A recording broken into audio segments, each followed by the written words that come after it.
Picture this. You're in a room full of people, and everyone seems to be socializing and having a great time except for you. You're standing off to the side, alone. There are many opportunities at this social event to meet people and make small talk, but you can't bring yourself to strike up a conversation. Sound familiar? It can be annoying when people tell you how not to be shy. They think that to overcome shyness, you need to put yourself out there. But how? It's not easy for everyone to carry a conversation with people they don't know. Some people's social skills don't come as naturally as others, and that's okay. Luckily, there are ways to learn more about why certain situations make you feel shy and how to overcome them. What is shyness exactly? Shyness causes you to keep others at a distance and avoid social situations. It can make you feel self-conscious or insecure during social interactions with others. You might become dizzy, sweaty, feel your stomach do somersaults, stumble over your words, or all of the above. Shyness can have an impact on all parts of your life. It could sneak in and be present at work, in your personal life, and anywhere in between. It might impact your self-esteem or your self-confidence. Shy people have trouble making new friends. Plus, feeling shy can stop people from public speaking and having a busy social life. Because social interactions are essential, shyness tarnishes that part of life away from people. It can cause people to feel isolated and lonely if they can't interact enough. 3 common causes of shyness. Shyness has multiple causes. What can cause shyness for some people may not be for others. Here are 3 potential factors that can cause shyness. 1. Inherited genes. If you have shy family members, it could be a genetic or environmental influence, or both. But these personality traits aren't set in stone. Being a shy child doesn't mean that you'll be a shy adult. 2. Environmental influences. The environment in which you grew up has a lot of impact on you. It can have a hold on you for many years to come. Having stringent parents who outlined everything you could and couldn't do as a child can make it hard to step outside your comfort zone as an adult. Or if you grew up in an unsafe environment, you could be scared to put yourself out there in social settings. 3. Traumatic experiences. Traumatic experiences from childhood can stay with you into adulthood. For instance, being bullied as a kid could cause your shyness to develop. Or if you were ridiculed and teased for your hobbies or passions as a young person, you may be hesitant to express them now. Living through a change in your family dynamic, from divorce or death, can also lead to shyness.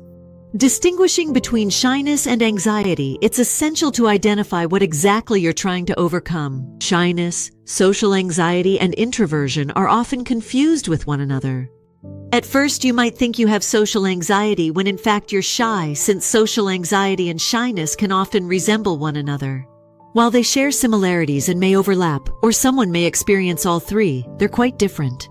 A social anxiety disorder is a mental health issue, while introversion and shyness aren't. People who have social anxiety can be introverts, but it stems from a fear of rejection, criticism from others, and self-criticism. People may withdraw from social settings and keep more to themselves as shy people do. Social anxiety can cause people to have more negative self-talk and harm their well-being. Anxiety can prevent people from enjoying a social life and overwhelm them when they meet people to the point that they can't do those things. Shyness can make people apprehensive, but it doesn't fill them with the same stress that anxiety does.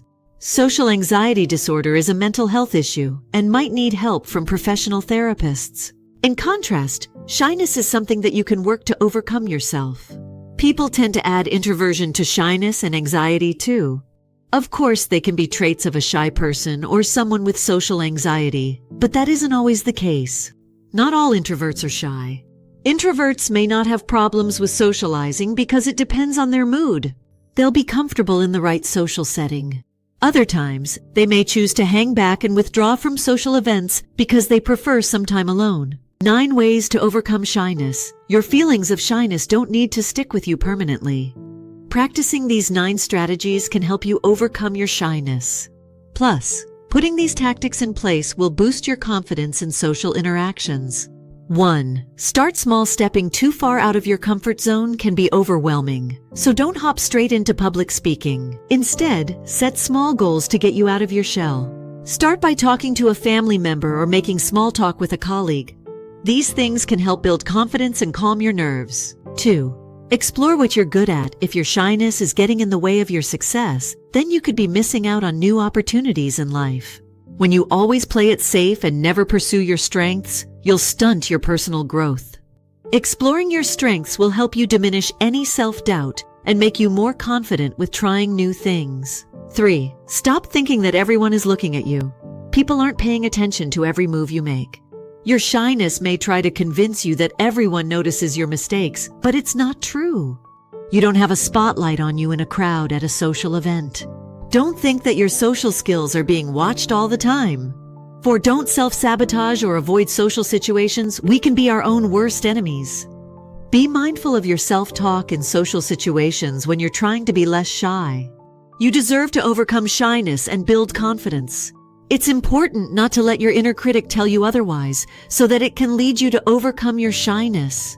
When you're shy, it's tempting to avoid scary situations.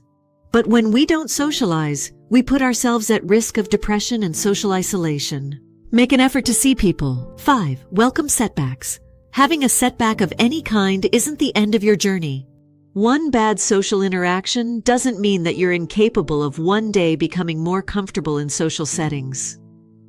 It's easy to be disappointed in yourself, but remember that nobody can be perfect right away. 6. Name it. What does your shyness do to you in social settings? Does your body language change? Do you struggle to make eye contact with people? Identifying when you start to feel shy can help you learn from it in the future. 7. Understand why you're shy. If you know why you're shy in social situations, you can look for ways to break the cycle. For example, it might be due to a lack of confidence or a bad experience that looms larger in your memory than it needs to. Maybe someone in your past made a big deal about your reserve, and you feel it as a source of shame or embarrassment. Maybe it became part of how you think about yourself. Or maybe you'll discover that you really do prefer to be yourself with two good friends rather than surrounded by acquaintances and strangers. If you feel like there is persistent self-doubt, low sense of self-worth, or anxiety that is driving your shyness, consider working with a therapist or coach, particularly if shyness is interfering with your personal and professional satisfaction. It isn't crucial to identify where your shyness stems from, but it does help to identify and challenge any negative inner voice that might be making the situation worse. 8. Surround yourself with supportive people. When those around you are not judgmental of your shyness, you'll feel better about yourself. You may even feel empowered to step outside your comfort zone when you have supportive people cheering you on. 9. Seek therapy. Therapists are trained medical professionals, and they may be exactly what you need. If you're struggling to overcome your shyness, a therapist can help you.